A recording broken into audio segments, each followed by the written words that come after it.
My name is Luke Granite, and I go to Victor J. Andrew High School, and this is my story. When I was young and in elementary school, I was in a bunch of school activities and sports. I was in baseball, wrestling, soccer, and I loved hanging out with friends and family, so I had a pretty busy life. It was healthy and active, and I would get sick like any other kid, but for me specifically, I got the stomach bug a lot. Hi, my name is Mandy Granite, and I am Luke's mom. And when he first started having symptoms when he was younger, probably around the age of 6, 7, we really didn't know what was wrong with him. I assumed he was having like allergic reactions or just common everyday, like stomach aches that kids have. Then one night, my dad found me at the edge of my bed, wincing in pain and throwing up. And so he decided it was time to take me to the hospital. And that's when things changed. Wait, are you videoing me? Hi, Grandma, I'm at the hospital. I get to have games here, and after I get a popsicle. Love you, Grandma. The pain that I was experiencing was unlike anything I've been through before. It was just unbearable. But he took me to Lourdes Children's Hospital, and they ran all the tests they could, but nothing came back conclusive. So they wanted to get a fluoroscopy, endoscopy, colonoscopy, and still nothing came back as suspicious. And they were thinking about doing surgery on his appendix. They also thought he may have had what's called an intussusception.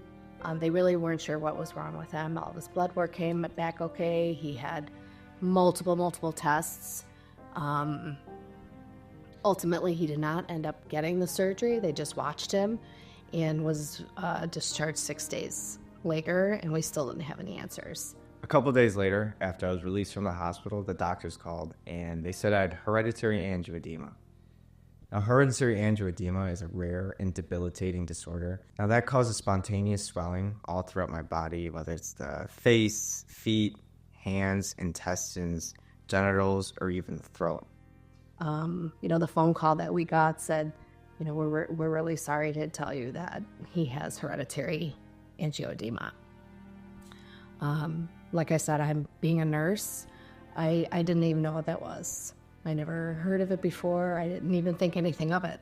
And the first words that I saw when I looked it up was that it was a potentially fatal genetic condition. Having hereditary angioedema caused me to miss out on the normal life. I had to miss school, sports, anything where I had to go out. I was 10 years old and I couldn't do what all the other kids were doing. And if it was just a face attack, I didn't want to go out in public because I was scared of what other people would think about me. Although I was hopeless when I was first diagnosed, I got introduced to the Hereditary Angioedema Association, also known as the HAEA. And what they did for their patients was fly them out from all over the country and world to one spot to learn about HAE and what the disease is. We even got to go to Washington, D.C. and talk to our Senate and representatives to try and pass a bill that makes it easier for patients like us to access medication.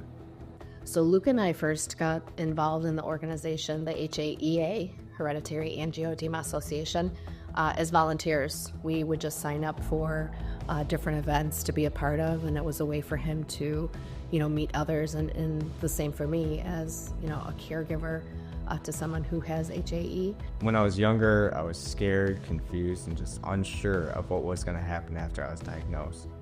But with the friends I've made and how much I've learned about hereditary angioedema, I can live a healthy, normal life even though I have the disease.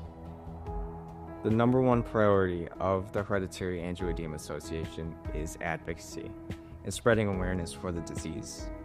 And there are thousands of diseases in the world, so having access to medication and advocacy are the first steps to living a normal life. If you want to learn more about hereditary angioedema, please visit haea.org.